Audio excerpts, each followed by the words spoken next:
Estamos em constante processo de metanoia, isto é, mudando nosso pensamento sobre nós mesmos, evoluindo como ser humano e nos tornando consequentemente uma nova pessoa. Mas, se você não é mais o mesmo, por que você ainda mantém os mesmos medos e inseguranças?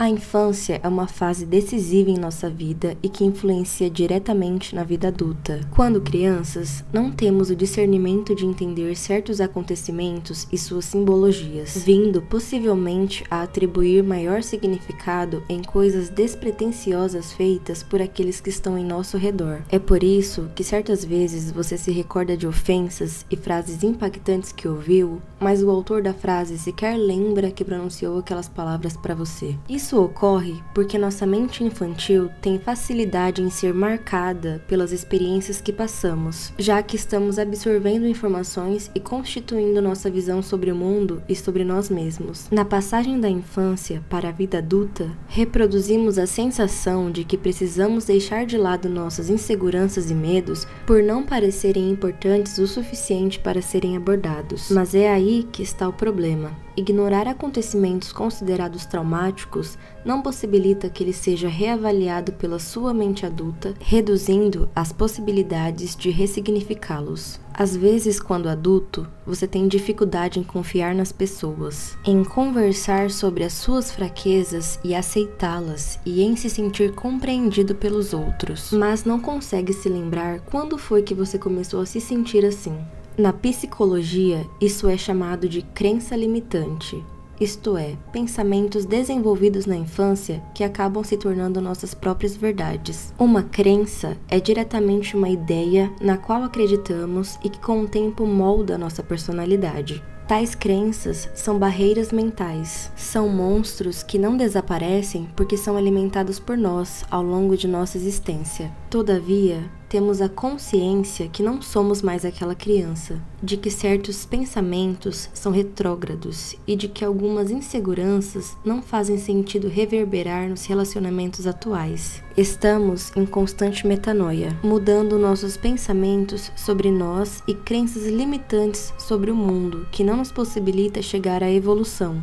Então, por que ainda nos sentimos como quando crianças? Se você não é mais quem você era, se hoje você sabe tudo o que você não sabia quando criou essas crenças, faz sentido para você ainda as nutrir e deixar que elas comandem a sua vida indiretamente? Hoje vamos abordar algumas convicções prejudiciais que temos com potencial de afetar relacionamentos, comportamentos e até a sua visão sobre você. 1. Sua perspectiva de você mesmo. Quando nos deparamos com uma pessoa que não se sente digna de afeto, que não aceita elogios, que tem dificuldades em acreditar nos sentimentos positivos daqueles que estão à sua volta, isso se deriva da baixa autoestima. Quando criança, aquela pessoa pode ter se sentido indefesa por algum motivo, ou insuficiente para se proteger do mundo, e tal modo de se sentir se tornou um hábito, que se tornou uma crença.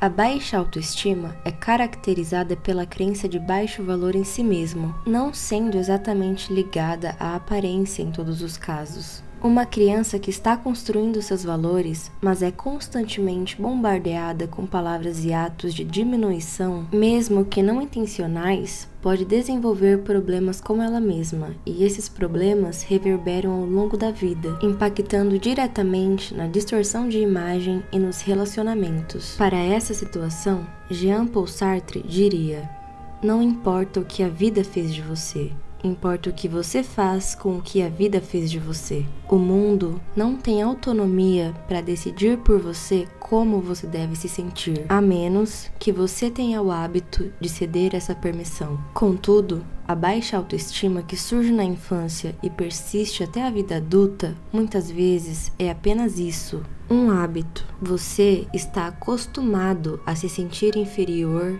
inútil, indigno, porque situacionalmente você se sentiu dessa maneira e fez sentido naquele momento, não significando que você ainda partilhe da mesma incapacidade que o fez sentir insuficiente. Permita-se conhecer a si mesmo novamente. Repare em você tudo o que mudou ao decorrer dos anos. Perceba seus padrões de comportamento e, através dessa percepção, se permita modificar a imagem que você tem de si mesmo.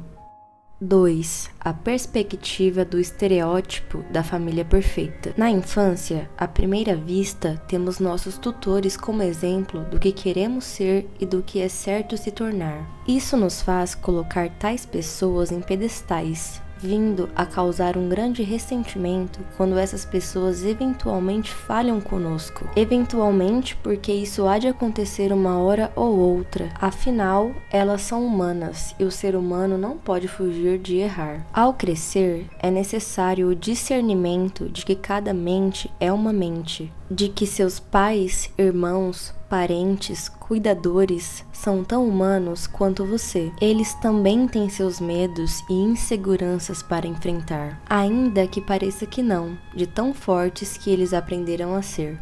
Nem tudo que nos é dito é feito intencionalmente para nos magoar, mas porque muitas vezes não se é calculado a importância daquilo que está sendo dito para quem está ouvindo. Crescer é tirar aquelas pessoas dos pedestais mentais e vê-las como de carne e osso. Mentes que também um dia foram crianças assustadas e encontraram a armadura que julgou mais fácil para encarar a vida.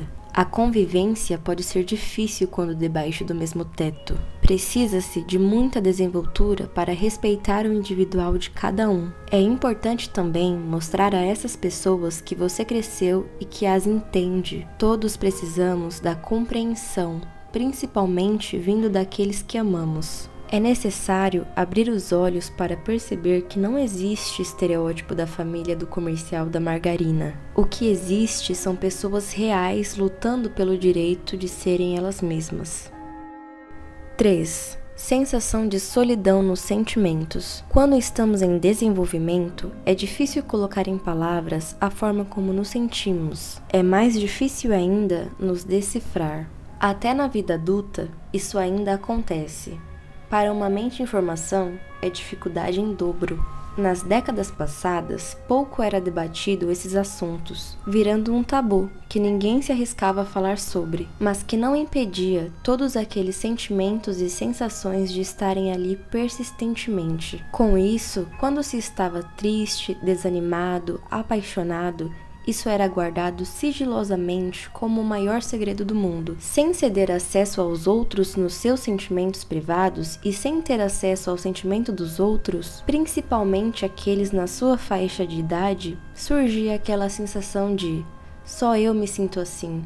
Isso só acontece comigo, sou azarado. E o maior pavor de uma criança era que alguém tivesse acesso aos seus diários, porque sentir era sinônimo de vergonha. Não sendo exatamente uma verdade absoluta que você era o único a se sentir daquela forma, tendo em vista que não haviam conhecimentos sobre o modo de sentir do outro. Ainda hoje, onde tudo é debatido, existe imensa dificuldade em sermos nós mesmos e em sermos honestos sobre o que sentimos. Na realidade, todo mundo partilha desses sentimentos uma vez ou outra, como a falta de rumo na vida, falta de perspectiva da vida, niilismo, dúvidas sobre religião, questionamentos sobre a vida, mas falta coragem e sensibilidade de colocar esses assuntos em pauta. Você não está sozinho nos sentimentos. Você com certeza não é o único a se sentir dessa forma. Todo mundo só quer parecer forte e inabalável.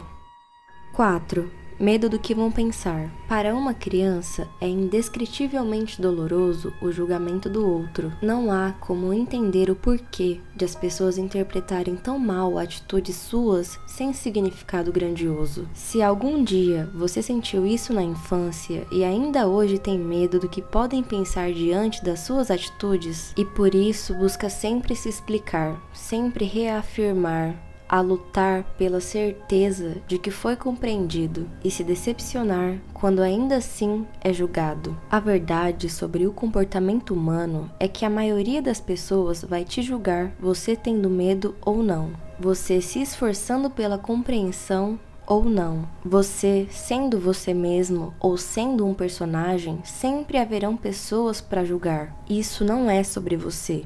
é sobre elas. Uma pessoa crítica com os outros é uma pessoa crítica com ela mesma. Se ela externaliza somente esse senso crítico, pode ter certeza que, assim como busca nos outros, ela tem o hábito e a crença de ser crítica com ela mesma, e isso é fruto de tamanha infelicidade consigo mesma. Quando se está mal, é natural desse tipo de pessoa querer que todos partilhem dessa insatisfação individual. A aprovação de quem não entende seus motivos, suas causas e seus pensamentos não tem utilidade alguma na sua vida, tal como o julgamento. Ele não serve para nada, além do ato de te repreender. E alguém que não te conhece e entende intimamente não tem a permissão de opinar sobre nada.